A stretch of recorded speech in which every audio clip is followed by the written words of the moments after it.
resources, and also in business and consulting has given me the opportunity to share information with all of you. And what we're going to do is talk about the foundational pieces, whether or not you're building a business or you're building a career. It all comes down to strategy and people. If you don't know where you're going, how do you know who needs to be on your team? So please join me, join in the conversation, catch the show both on the radio, on the app, and also on Facebook. And I will be on Tuesdays from 10 a.m. to 11 a.m. Thank you so much for listening. I look forward to seeing you there. Good morning, good morning, good morning. It is Tuesday, and it's time for the Rutledge Perspective. And before I get started, I want to do a few shout outs. Shout out to Australia, to Kansas City, Missouri, to Philly's in the house, Fort Lauderdale, and to Sherry Duff Patterson in St. Louis, Missouri. Thank you all so much for joining.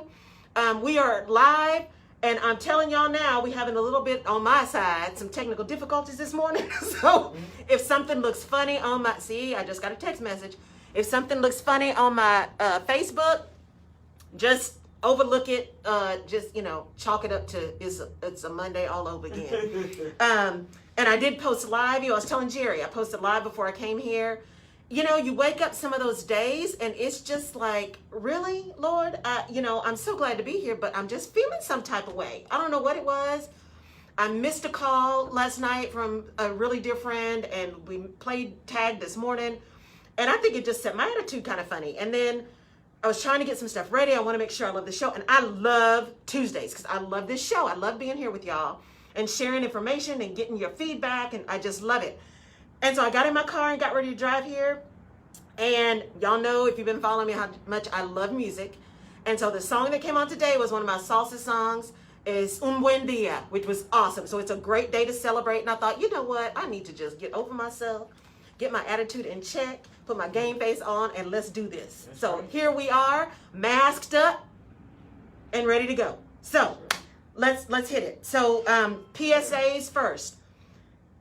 Please still do your census. So we still have the census out there. So please do your census. You can do it online.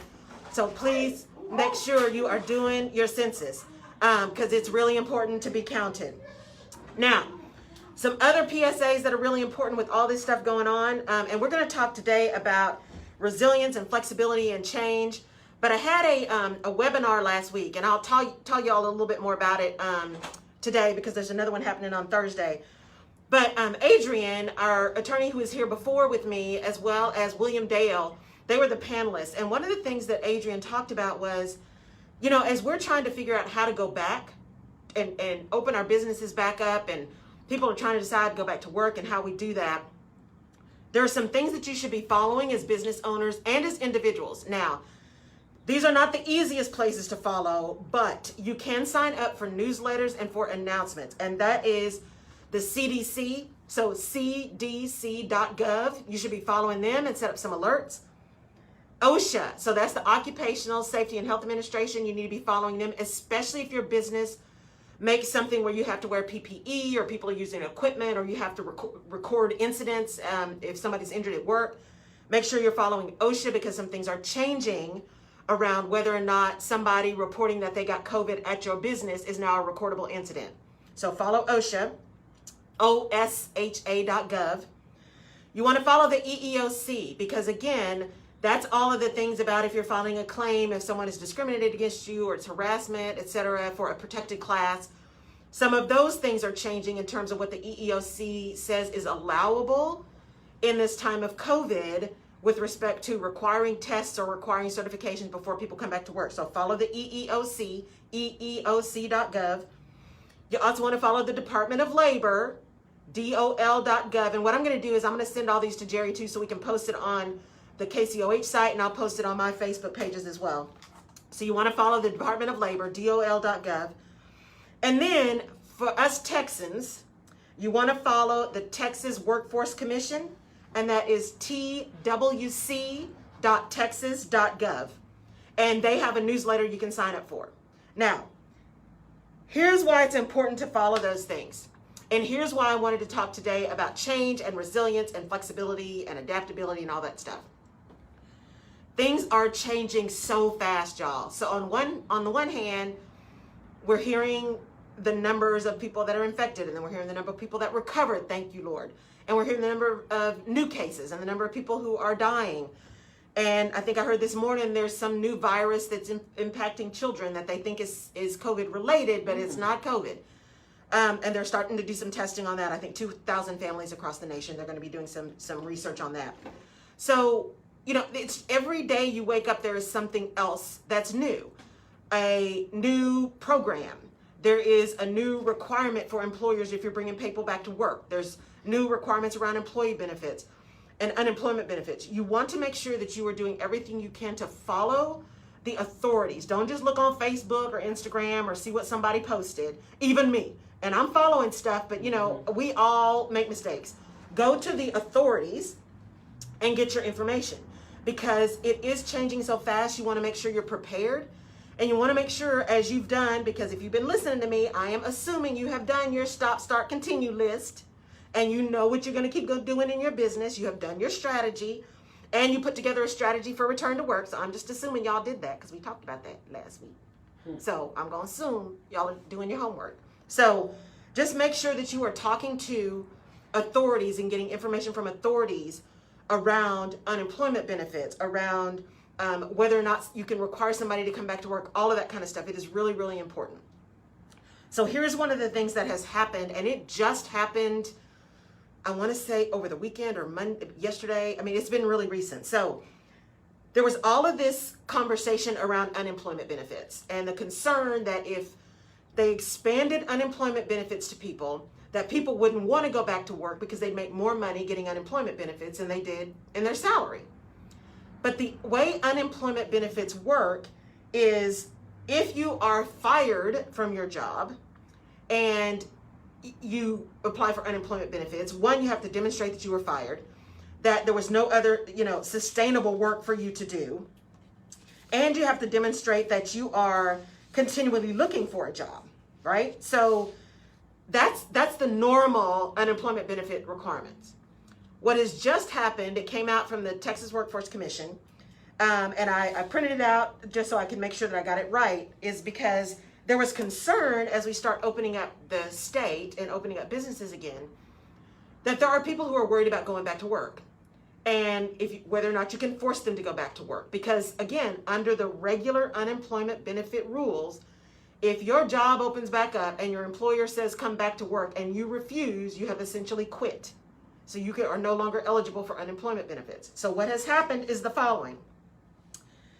You can, as an employee, refuse to go back to work. Now, this is not going to be indefinite. You don't get to say, I'm not going to come back to work for 2 years and still get paid. That's not what this is. They have not put a final period of time on it, and we won't have a time until we really know what's happening with COVID. But here are some valid reasons, according to the Texas Workforce Commission, and I'm assuming that some other workforce commissions around other states, especially with some things that are coming down from the EEOC, that there will be other states that allow some of these valid reasons for people to refuse to come back to work.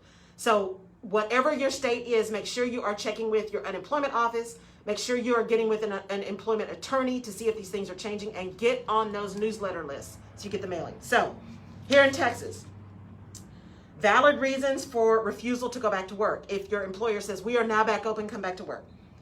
If you are at high risk, considered to be people 65 years or older, they are at a higher risk for getting sick from COVID.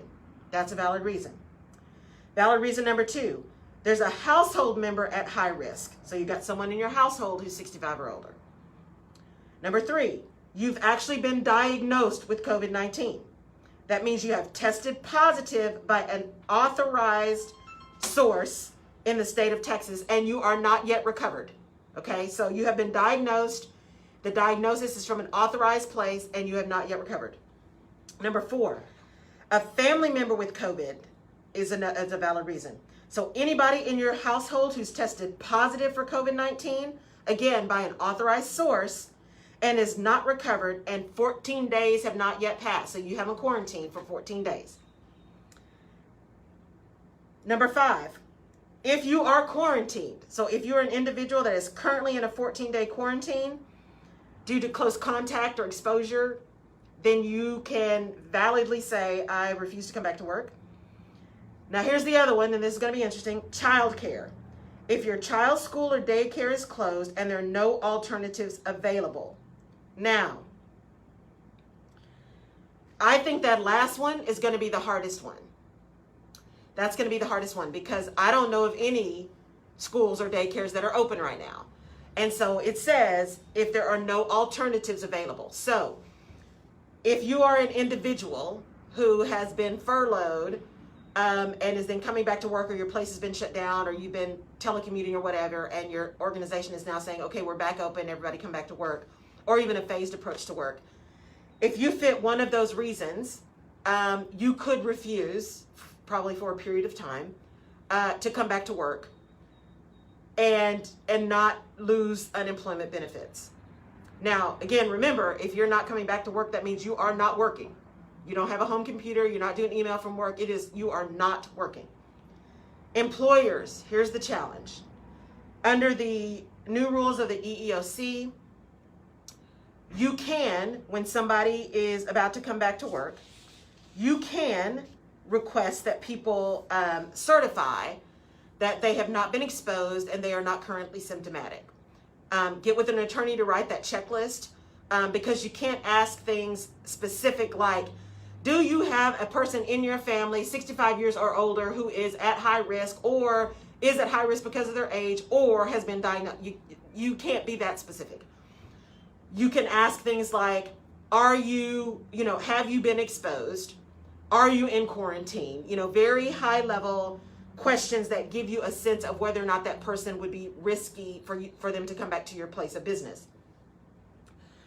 You also need to make sure that if you're going to have a certification, that certification is consistently asked of everyone. You can't just pick and choose and say, we're going to ask all the people over 65 to certify. If you're going to have a certification, everyone who comes back to your place of work has to certify. You can't discriminate around that. You also cannot go further and continue to ask people more detailed questions about disabilities or compromised systems. People who have high blood pressure, diabetes, heart disease, all of those things that we have found over time are higher risk circumstances for people. You cannot ask those specific questions any more than you could before COVID. So those are still off limits. People still need to self-disclose. So you as an employer need to set up a process. I heard from a chief executive the other day that they have actually in their plants found a third-party vendor that actually does testing. And so they have everybody tested. Now, again, even in doing that, they have gotten people to sign off and consent. So you do need consent if you're going to be testing people. Business owners and HR people, if you don't have an HR person, whoever's doing HR for you. Anytime you are collecting that kind of information around certifications, or you're doing testing, one, get a certified vendor to do testing, and two, you are responsible for the protection of health information. That information is private, it's covered under HIPAA, and you cannot be spreading that all over the place. You cannot tell people, oh, well, this person by name was diagnosed with COVID and they're no longer going to be here. You can say things like, we did have a person who tested positive, or we had someone who was exposed. You can say things like that. But you cannot call people out by name. Now, we're not stupid. We know people will figure it out. But you as the employer, you as the leader, cannot call somebody out by name to say this person is infected or this person was infected or whatever the case may be. Also, with this information that you're keeping, the certifications, the written certifications, or the medical information, just as always, there is a personnel file, and connected to that personnel file is a medical file if you are an organization that does medical testing. So like big chemical plants, we have to do drug testing, or you had to do medical testing as a part of pre-employment, that kind of thing. That information is kept completely separate from the regular employee file. And it should not be accessible by anyone that does not need to know. And someone's direct supervisor is not in the need to know category. Because why would their supervisor need to know? Who needs to know is the leader of the organization and HR, so that they can make a determination around accommodations or sending someone home or teleworking. Okay, so you cannot be spreading detailed medical information to people. So make sure, if you're in Texas, understand that people can refuse, and I'm assuming, again, this is going to be happening in some other states as well. I would especially assume once California starts opening up, they're going to have this kind of thing happening, and probably Illinois. I did not hear that it was happening yet in West Virginia. They are also opening up. and don't know if it's happening in Georgia. But you want to make sure you're paying attention to your workforce commissions and the EEOC and the Department of Labor to see if there's anything that's happening where people can still get their unemployment benefits while they refuse to work, and whether or not you can require people to come back to work. You can force them to come back to work. Now, again, I just want to make sure everybody is reasonable about this. This is not going to last forever. Someone can't just decide, okay, from now on, I'm just not going to come to work, but I still need to get my unemployment benefits. I mean, they could decide to try that, but they won't be able to be eligible forever for unemployment benefits. Or just decide that of their own volition, their job has now changed and their job is totally telecommuting. That is still a decision for the organization and the company to make. So those are the PSAs for this morning. Make sure you are following those organizations, the EEOC, the Department of Labor, OSHA, the CDC, and your Workforce Commission, so that you know when and if rules change, especially around unemployment, especially as we return to work. What do you need to do to make sure that you are prepared to return to work and that your people are prepared to return to work? Have you set your strategy? This is not a time to wing it. This is not a time to wing it. Set a strategy.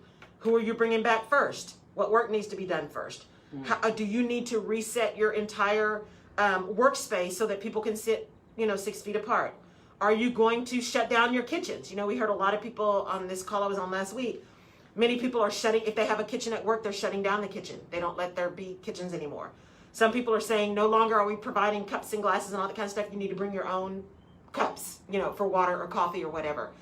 So evaluate your space, evaluate your processes, and then make a determination about what changes you may or may not need to make in order to safely bring people back to work.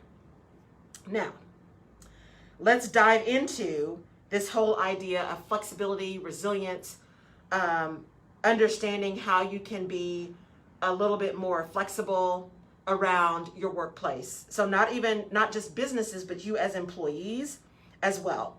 Because flexibility is key right now. Resilience is key right now. As I said, I woke up feeling really weird this morning. I think we all have at some point. This kind of lockdown thing, even though, we wear masks not because we're afraid. We wear masks because we want to protect ourselves and we want to protect others because we don't know yet. Everybody hasn't been tested. We don't know yet who's carrying and just asymptomatic. I heard this morning, they don't know yet whether or not if you have been asymptomatic, you're always going to be asymptomatic. There's just still a lot we don't know. So we do these things in order to protect ourselves and protect others because we do not exist in a vacuum. But even so, even if your attitude is a positive attitude that says, this too shall pass, this is limited, the Holocaust lasted much longer, all these other things lasted much longer, it's been 2 months. Even if you can remain in that space of positivity, it is absolutely normal to have those days where you have just had enough. You're just tired. You're just tired. You need to do something else. You want to get out and just breathe some air. It is not abnormal for that to be something that happens to you. So what we've really got to do is figure out how we're going to be flexible and resilient and continue to build that trust with our people. Because remember, people will remember how you treated them. They'll listen to what you say, but they're going to remember how you treated them more so during this time. So, flexibility, resilience. As we think about returning to work, and Jerry's phone is going off, so ignore that right now. It's a Monday all over again, folks. As we think about going back to work, we talk about flexibility and resilience. We've talked a lot this time about change and what new normal will be. What does that really mean to have a new normal? What does it really mean to go back to business as usual? Because I don't know that anyone believes we're really going to have business as usual again. And as an employer, your ability to talk about what you can and cannot accommodate is also changing. So you can no longer easily say, we absolutely do not have flexible work at this organization, because you have now proven through this process that you can do flexible work. People can work from home. They can do it effectively. They can do it, and you can still get stuff done, and they don't have to be in your place of business. So you can no longer, many of you can no longer say with conviction that teleworking is not a viable option for people who wish to do that. That being said, you as an employer still have the opportunity, the obligation, the right to set up your business the way you want to set up your business within the bounds of the law. So you do have to be prepared to make accommodations for things that are under the ADA, right? So, and that's the other thing I really want you guys to follow with the EEOC, because they have changed from an ADA perspective what you can ask, right? So ADA, Americans with Disabilities Act. So there are some things you have to accommodate to be in compliance with the ADA. If someone cannot stand for long periods of time, but otherwise can perform the work fine, do you need to get a stand-up, sit-down desk for them? If someone needs to take frequent breaks, if someone has broken a leg or a hip and they come back and they can only work for certain periods of time, there are certain kind of accommodations that you're going to still continue to have to make for people because they are requirements under the ADA. Where it starts to get gray is requests for changes in work processes, work styles, work rules that don't necessarily have anything to do with a medical need accommodation, but simply a desire of the person to work differently. So you as an employer are going to have to figure out how you're going to address that.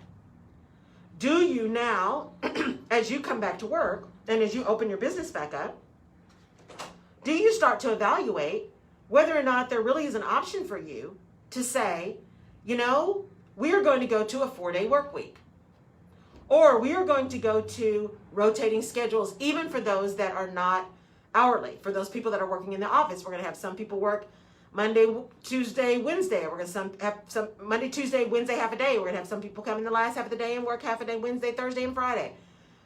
What are things that you could potentially do that actually might increase your efficiency, because people are getting some stuff done at work, at home, that they may not have been getting done as efficiently at work?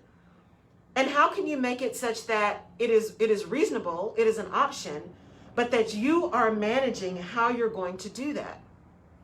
That's a part of your ability to be resilient. That's a part of your ability to plan and be flexible and to set a new strategy for a new normal.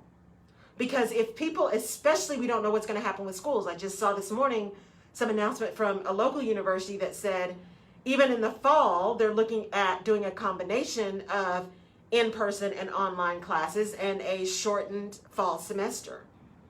And there was another statement on the news that said, you know, all these campus visits aren't happening now. So students who still haven't decided on where they want to go can't even really visit the campus and have a real good tour of the campus to make a decision.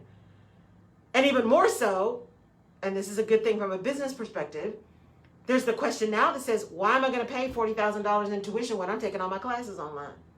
I'm not in a dorm. I'm not going to football games. I'm not doing all that other stuff. So why am I going to pay the same amount of money for a lesser experience, right? So you as an employer, what do you need to do differently? Do you now have the ability to hire more people because they can work at home and you don't have to increase your office space? Do you have an opportunity to do more job sharing? So you may have some people who have been asking you for a while, hey, there are two of us, and we have decided that because of some other things going on, caring for aging parents, caring for an ailing spouse, caring for small children, that we really want to do part-time, but we'd like to job share, and you haven't been able to do that in the past. Are you now in a position where job sharing makes some sense? So there's one part, and what job sharing means, for those of you who aren't familiar, there may be a job that's let's say an administrative assistant job, and one person works the job Monday, Tuesday, Wednesday, and someone else works the job Thursday, Friday. So they essentially split the job. They have the same files, they have the same calendars, they know what's going on, but they get to share the job. Now that also means an impact to pay. So that's the thing that people need to understand individually, is when you want to get more flexible, flexibility also has an impact on compensation. So you can't expect to work less hours but get paid the same amount of money. That's just not how that works. So, but you as an employer, how can you start thinking about, how am I more flexible? How can I do my business differently? And how do I begin to accommodate this new world? Because I read this thing this morning.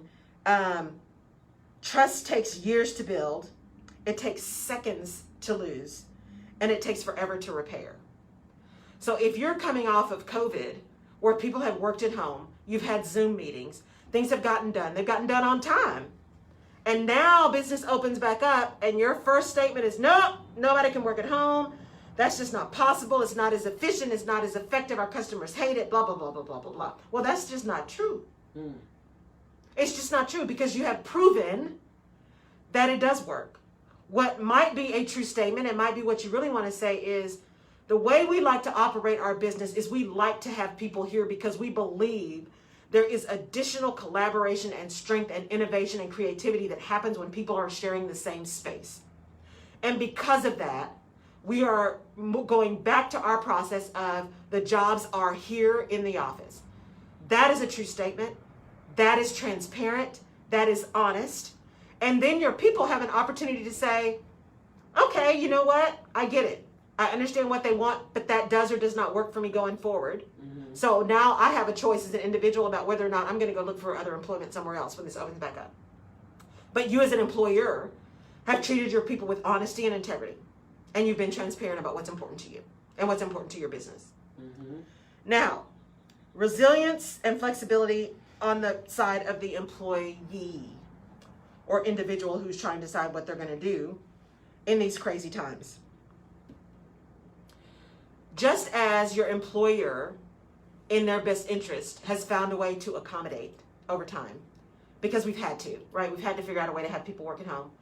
Just as our IT people have stepped up, because I believe in you, have stepped up to find ways to let people do things at home, whereas before it was, oh my gosh, we can't do that, security, security, security. They found ways to do that. You as an individual, as I said a minute ago, if your employer comes back and says flexibility is just not something, is not the way we want to operate, you still have an opportunity to try to negotiate for your circumstances. If you truly have circumstances that need an accommodation, it is incumbent upon you to have that conversation. Your employer is not a mind reader and they are not responsible for asking you. In fact, in most cases, they cannot ask you if you need an accommodation. It is on you to say you need one and to have your appropriate documentation to support the fact that you need an accommodation.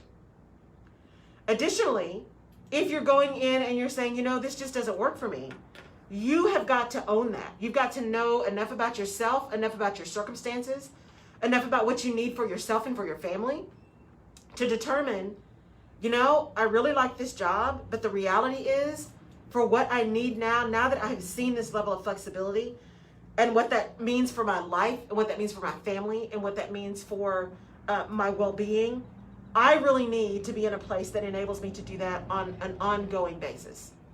And so you, in owning that, also need to own what that means. Because as they say, you are free to make choices, but you are not free from the consequences of your choices. So if you decide that it doesn't work for you anymore, that means you get your resume together, you get your network rolling, you start looking for another opportunity. You do all of those kind of things because it is incumbent upon you, if where you are does not match your circumstances or your needs, to find something else. Now, most employers, most really good employers who are really close to their employees and understand things that happen and who know people really well, and if you've been a great employee and it's just that you have a life circumstance that has changed, and I've seen this a lot and I've done this a lot, you know, really good employers who know you need to leave out of no animosity or no performance issue are willing to accommodate a search or to help you by connecting you to people they know in their network, or making suggestions for you, or all kinds of things. But it's important for there to be trust in the relationship.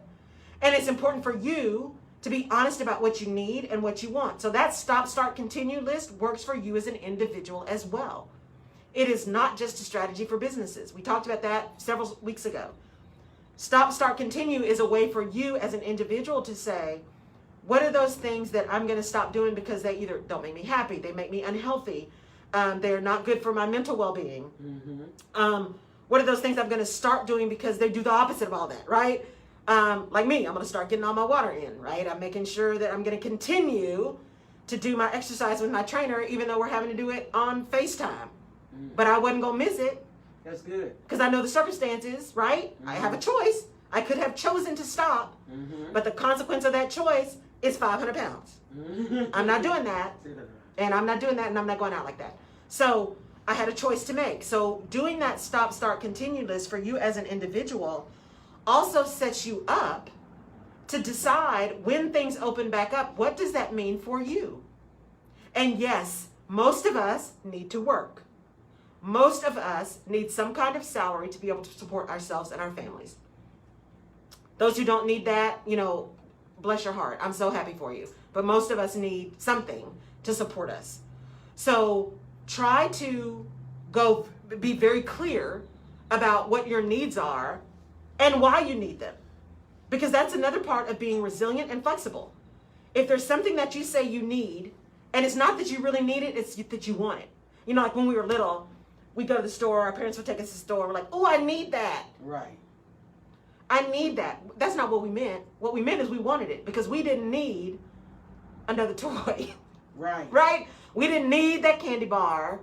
We didn't need that special glitter. We didn't need that. We wanted it. So as you're looking through this stop, start, continue list for you as an individual and trying to decide where you can be flexible, what your deal breakers are, part of that is having a conversation with yourself about what you want versus what you need. There's a question from the KCOH page. Yes. And it says, ageism in employment is real. Do you think the pandemic would worsen the discrimination, ageism against older adults in the workplace? That's a great question. And here's how I would answer that. Is it possible that it could increase ageism?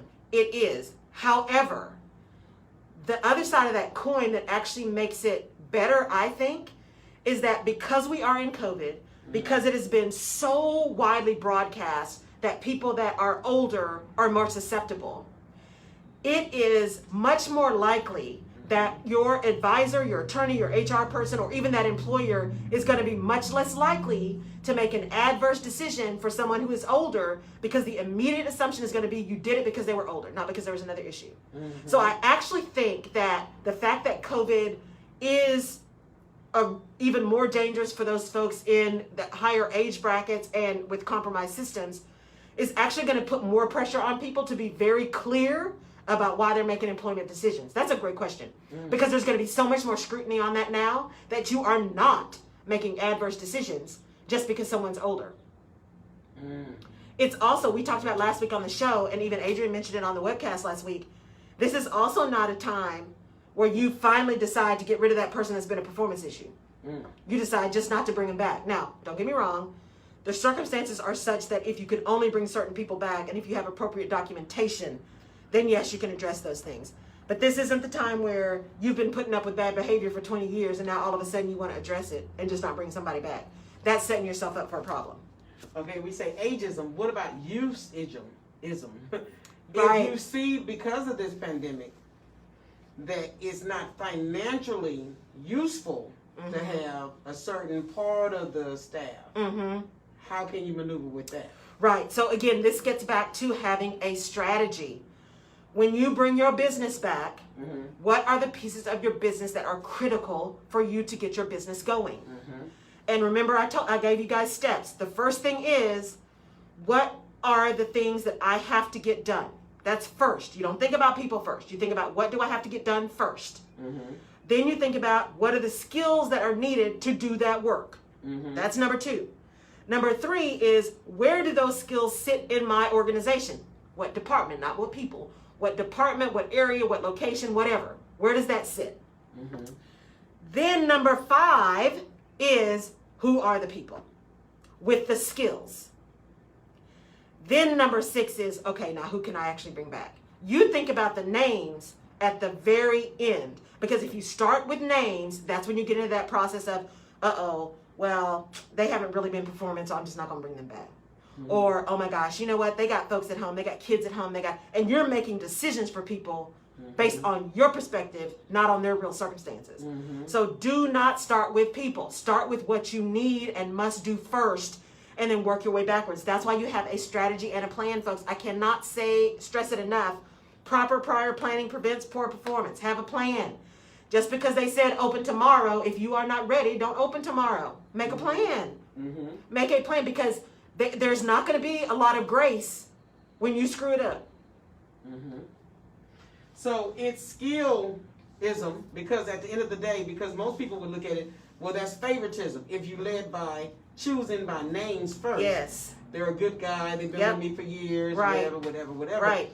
But then there's someone else that can help keep it moving and producing. Yes. That can bring in more money. Yes. That will help you bring back Right. other people. So Right. as leaders, we have to look at that, because a lot of times you're right. You lead with your heart and not with your head.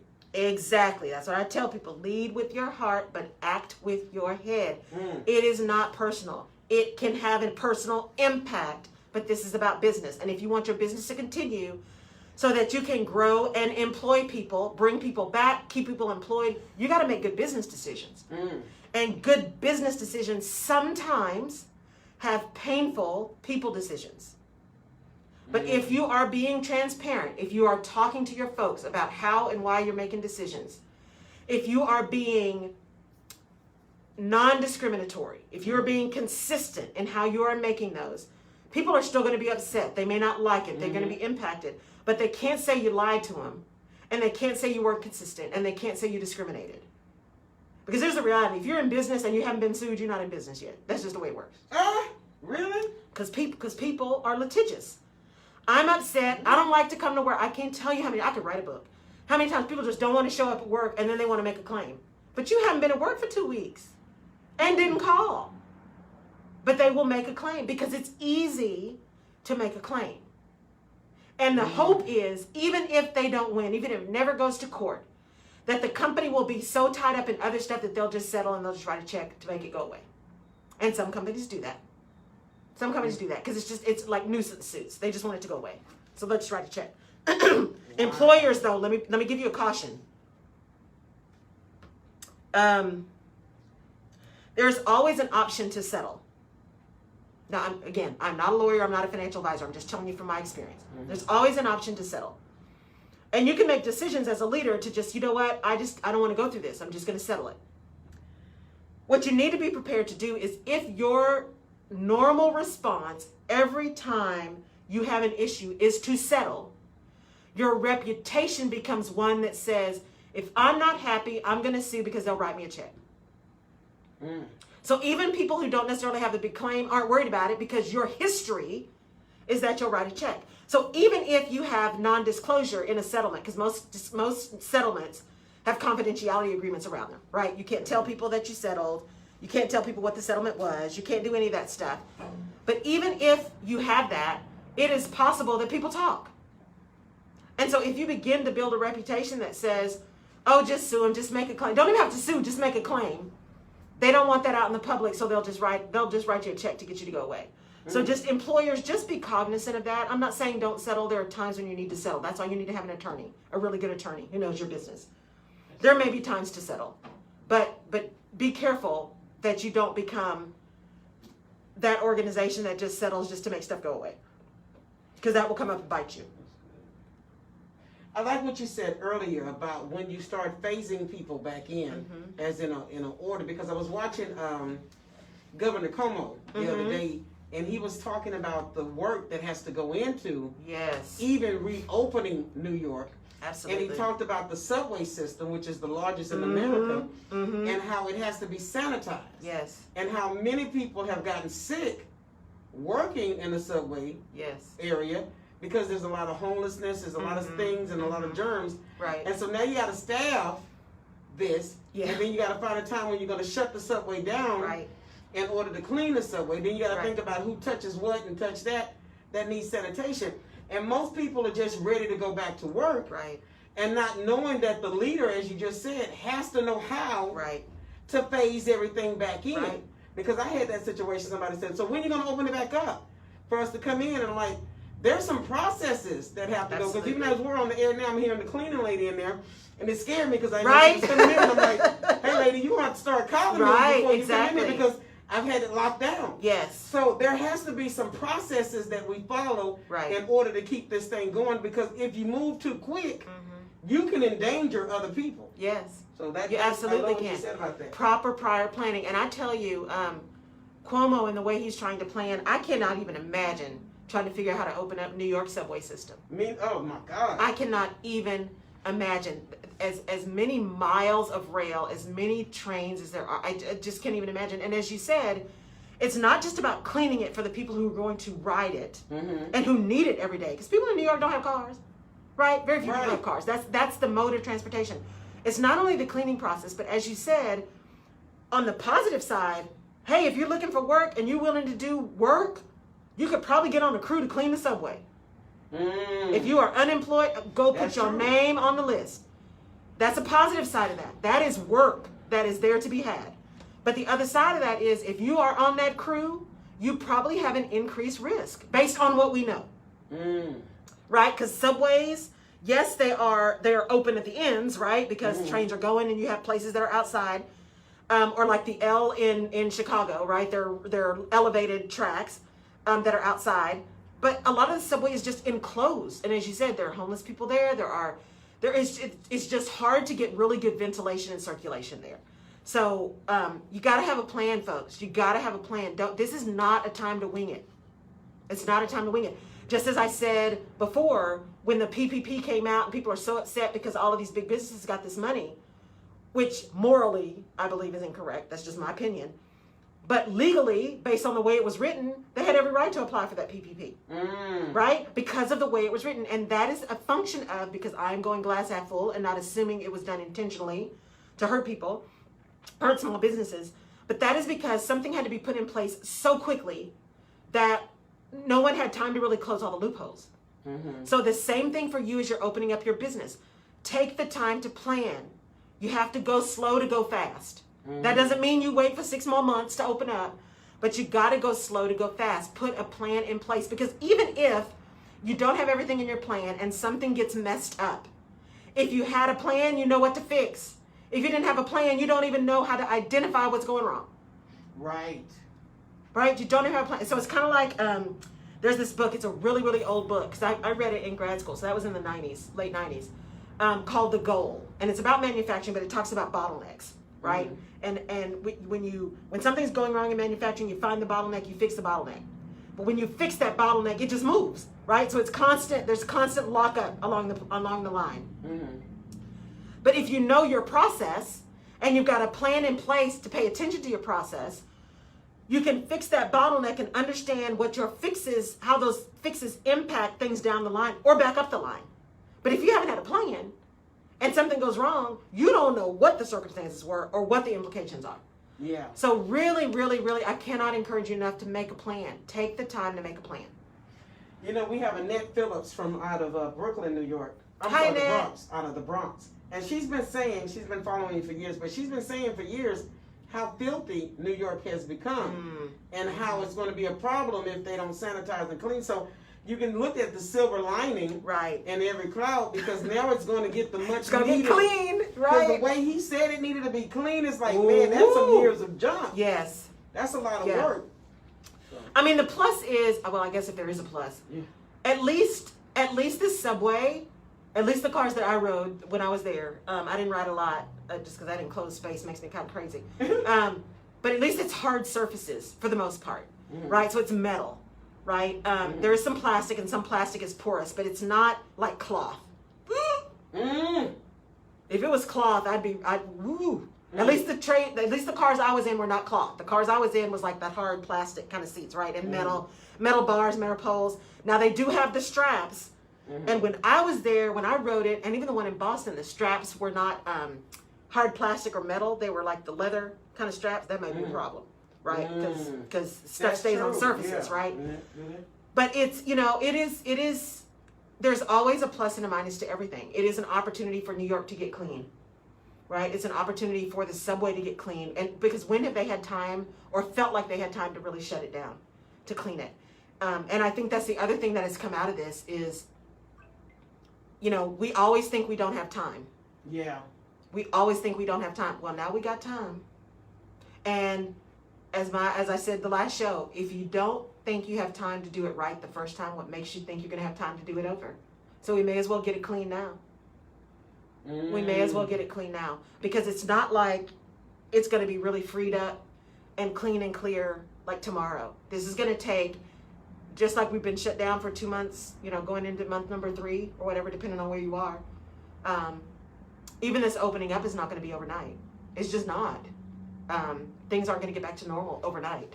I mean, I'm just looking at you sitting here on the mic and myself with masks on. Mm-hmm. It's just 2 or 3 weeks ago we didn't have to do No, that. And so now, even the way you broadcast or do what you do, if you want to be safe, and I like what you said earlier, it's not being fearful. Right. It's being considerate of the next person because you don't know what they carry or what you carry. Right. And so we do have to be our brother's keeper. Absolutely. And even if it's uncomfortable, we have to do that for we don't know how long we're going to have to do that. Right.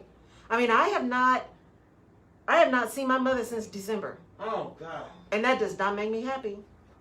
It does not make me happy. However, and I am asymptomatic. I don't have anything, right? Well, I say I'm asymptomatic. I have no symptoms. I am not sick. My temperature is like 97.2. Take it all the time. I don't have anything. But I don't know if I'm actually one of those people who's carrying and just doesn't have symptoms. I don't know that. So why would I risk going to see my mom? Why would I do that? Now, I'm going to go find a way to go see her in June, even if I have to, put myself in a bubble, because I need to lay my eyes on her in person. I'm going to find a way to go see her. Maybe I'll stay with my brother. Can I ask this question? Because my mom is passed, and this is going to be our first year without her for Mother's Day. But I can't imagine my mother being here and me not being able to see her. When you know they're passed, you know there's nothing you can do. Right. But the fact that your mom is living well and you can't get to her, and there are many people that are tuned in now that are in the same position. Yeah. As you, what is that thought process like? So honestly, now my mom is a retired surgical nurse too, so we grew up kind of that medical thing. But here's the thing I had to think through, and luckily my brother is in the same town with her, so it's not like, and I've got my sorority sisters and really good friends that are there that are keeping an eye on her all the time, so she is not alone. So I have to lay those circumstances out. She is absolutely not alone. However, I haven't seen her, which makes me a little nuts. So we do things like FaceTime, right? So I can at least look at her face. And we talk every day. I talk to my mom or my brother every day, at least once or twice a day. And I just had to make a decision that were my feelings more important or was her health more important? And my feelings were, I want to go see my mama. But I also thought about, if I am carrying and she gets sick, how am I going to feel then? Yeah. Right? If I'm actually causing an issue. So it got to be, while the decision was hard, it was also not hard. It was pretty clear for me. And because we have technology now, it's not that I cannot see her. And she's on Facebook. So she'll say, hey, I caught your show. Or she'll text me or whatever. So, we find a way to stay connected. It is difficult because I miss her. And I miss seeing her and I miss hugging her and all that kind of stuff. But it was just the right thing to do. When you say that, and I know this is taking a turn from what you were talking about, but when you say that, I'm thinking about, I see on Facebook, and I've seen some ministries having church, full-blown church, and they got little kids on top of each other, and they're dancing and shouting, and there's no mask and no consideration for what's going on out here. It hurts my heart when I see that, because I'm like, even if you have all this faith in the world, you could literally be spreading something to the people you've been called to lead and to protect. And so if you as a daughter, because I'm a daughter, can say, as much as I miss my mama, I couldn't bear the thought that I could accidentally spread something to her that would cause her demise. Right. And I think if we start thinking like that, because it scares me if you don't think like that. Right, I agree. Ooh, Lord. I agree. Sorry, y'all. Personal summer. Oh, sorry about that. Yeah, for me, it was pretty easy. Let me rephrase that. The decision was easy. The impact of the decision is hard. Because I'm not getting to see my mom. The impact is hard. But the decision was easy. Because here's the deal. There have been harder things. There are harder things that I have dealt with. Right? That we all have dealt with. And the fact that I can at least see her electronically, is fine. It's fine. It's not perfect. It's not ideal, but it is at least an option, right? And that's the whole point of being resilient and being flexible. You got to be flexible, man. Things are changing every day. like I said earlier in a Facebook Live, I'm like, you know what? I had plans yesterday. I had plans to get some stuff done. I had plans to have a conversation with someone who means a lot to me, and it didn't happen. And I woke up this morning really salty. But I have an option to be flexible. Right? And then when I heard that song this morning about it's a good day to celebrate, I'm like, you know what it is? Because I could be 6 feet under. Or I could be one of those people who just lost someone and does not have a way to celebrate their life. I mean, it just makes me want to cry to think about that. I cannot even imagine not being able to celebrate someone I love who I've just lost. So flexibility is more than I don't get to drive today or I have to wear a mask to go. I mean, that is being flexible, to wear a mask, right? To put gloves on or to wash your hands. I carry soap and water in my car now to wash my hands. To wipe everything down. The kind of cleanliness we have is flexible. It's resilient. It's responding to our circumstances, which is what we're supposed to do. We are adaptable beings. We adapt to what's around us. And that's important. And that flexibility also takes some self-awareness and it takes some willingness to be flexible. Are you willing to inconvenience yourself for a short period of time in order to have an outcome that is much better than the alternative? And in consideration, because as I see you sitting over there, I think about before you come on a Tuesday, I spray that down with Lysol. I do what I have to do, even though I know you're going to come over there and clean an area. But I also know that I'm in here by myself. Right. And the majority of the time I'm talking without a mask because I'm in here by myself. So the thought of me having something that could have transmitted to you by mistake, because I'm not thinking or being considerate, because I think a lot of times, even with opening too soon, there's a lack of consideration. Absolutely. And what I saw in Como, at first I was bothered with Como, but now I'm like, man, you the man for real. Right. Because I'm like, God, he's planning for what I said about him, because at the end of the day, he's being considerate. He's being considerate. To consider that this can go up if I just open it up without putting everything in place that needs to be in place. And that's sanitizing first. Right. And again, there are many people that will say that's fear. Yeah.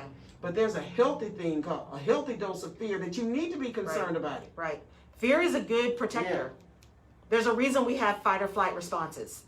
There's a reason our bodies, surge adrenaline when it's time to move.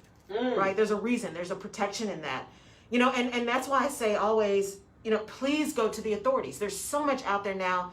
People protesting with masks and guns, and which I always think if you're protesting but you got a mask on, I'm confused. Because if you're saying it's not real but you got a mask on, I'm confused. I'm confused. But there's so many people protesting. There's still all this rhetoric about what's real, what's not real, what you should do, what you shouldn't do. I, again, just encourage you, go to the authorities. Look at the science. We are not sheep, people. We are not sheep. Read. It's just like voting. It's just like voting. Don't vote because someone told you who to vote for. You go pull up their record. You go look at the amendments that they're putting forward. You go read them for yourself. And then you make a determination. This is not the 1800s where people could not read, and so therefore they relied on their leaders to tell them what was true. That's not where we're living now. You have more access to information now than possible, but you need to use your brain and decide and discern what information is real and what information isn't. So even if you're talking about your own career and whether or not your decision is to go back to work, you need to be really clear on what's real and what's not, what you need and what you don't, and what your deal breakers are and what aren't. And then own that, whatever, and own the consequences of that decision. As an employer, you have got to decide what's real and what's not, what's a deal breaker and what's not. Can you move forward with your business? Are you going to have to shut down? Did you make your plan and your strategy? Because I'm going to be upset. If y'all are listening to me and you don't have a strategy yet, I'm really not happy with you. Because I need you to do it. I gave you something simple. Stop, start, continue. You can do this. You can absolutely do this. It is not rocket science. It just takes a little bit of courage. It takes a little bit of discipline. And it takes a desire to do this in a way that makes sure your business is going to be going for a long time, not just for a minute. And you can do it. You can do it. Reach out to me. I'll help you. When you go back to when we're talking about the business and leadership, because I'm thinking about Trump and I'm thinking about he doesn't wear a mask, and he's not doing that. And a lot of the protesters, like I said, this is not political. I go back to the scripture in Hosea when it says, like priests, like people. If the leader is showing rebellion, then the people kind of follow whatever the tempo of the leader, and that's even in business. Right. And so a lot of leaders are complaining, but what have you shown to the people that follow you or under you, because they most likely take your lead? And when you said, we have a decision to make when this is over, was that the type of leadership you want to be under? Are those the kind of leaders you want to be when you see this publicized on the news? Am I being that type of leader who is self-entitled, and I feel that I'm entitled to not do what is necessary to do? And we do have a choice. If you're under that type of leadership and you go back, whose decision was that? Right. Or if you stay that type of leader, you've made that conscious decision. And leadership is about your behaviors, not about just your words. Wow. It's about your behavior, because people will listen to what you say, but they're going to watch what you do. That's it. They're going to watch what you do, because you can tell people, I am so concerned. We are going to make sure we bring everybody back safe.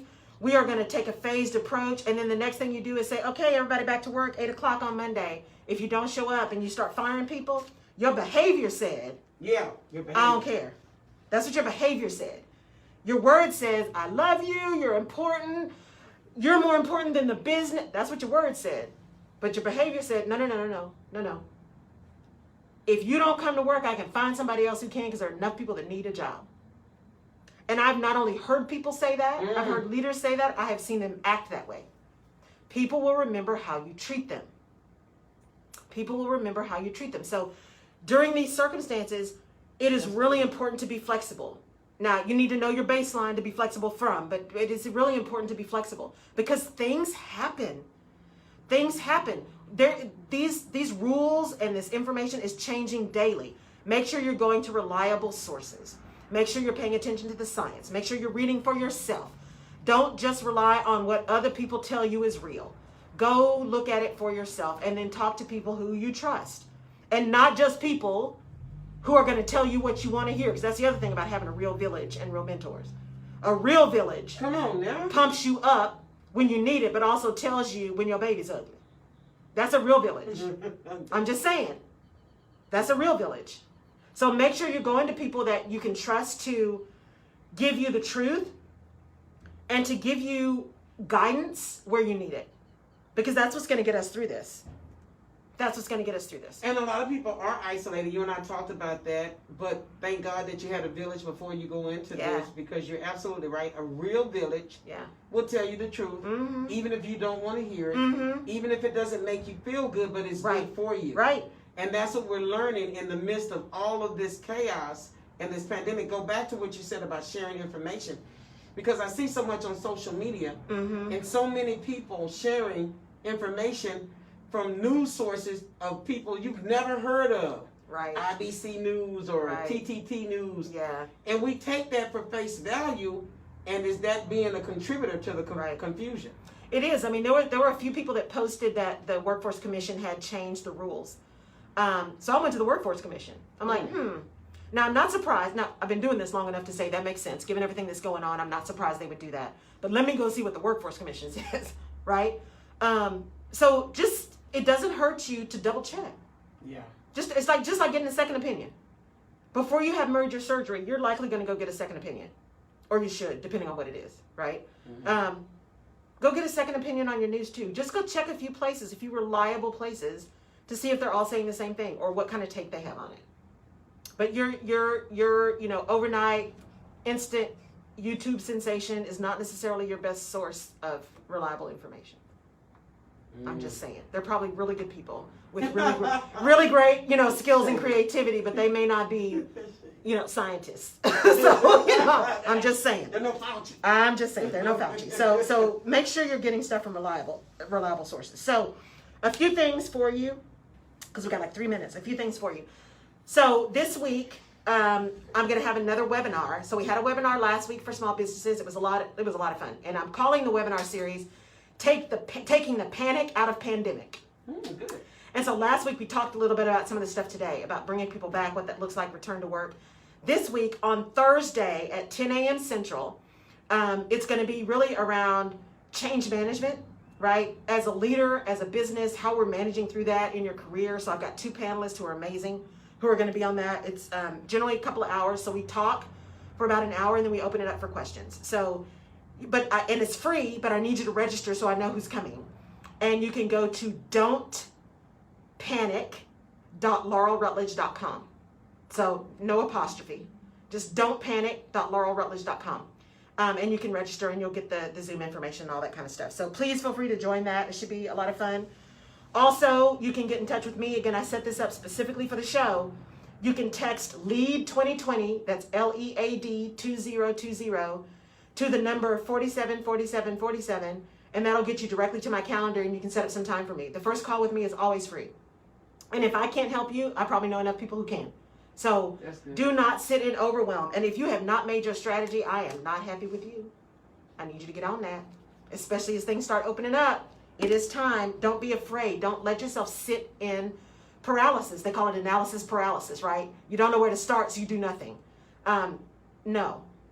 Reach out. And if it's not me, reach out to somebody and figure out what you need to do. Because when you make a plan, that gives you so much more strength and so much more confidence to be able to move.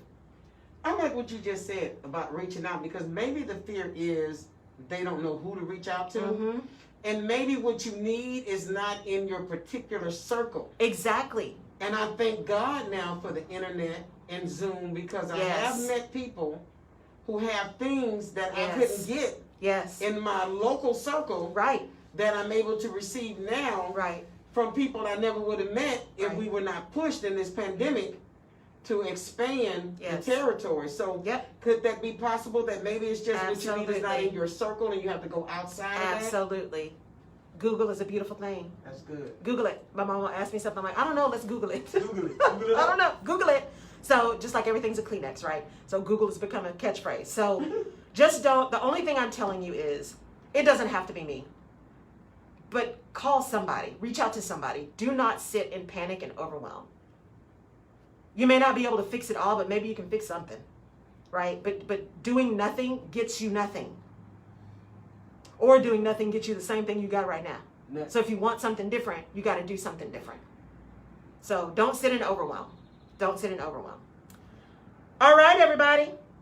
I think that's it, Jerry. That's it. I think we can call it a day. Yes, I sure appreciate you, Australia and Missouri and Fort Lauderdale and Philly and Kansas City and Odessa and Austin and Cincinnati and Raleigh, Houston North Carolina. and Raleigh, North Carolina. Thank you for tuning in. I will be back next week. I might have my little pink mask next week. I have to see if I can get off my hiney and get it done. So we'll be back next week, socially distancing, masked up. You know where to find me. Send me a note on my Facebook page. Text me at LEAD 2020 at 474747, and let's have a conversation. Thanks for tuning in.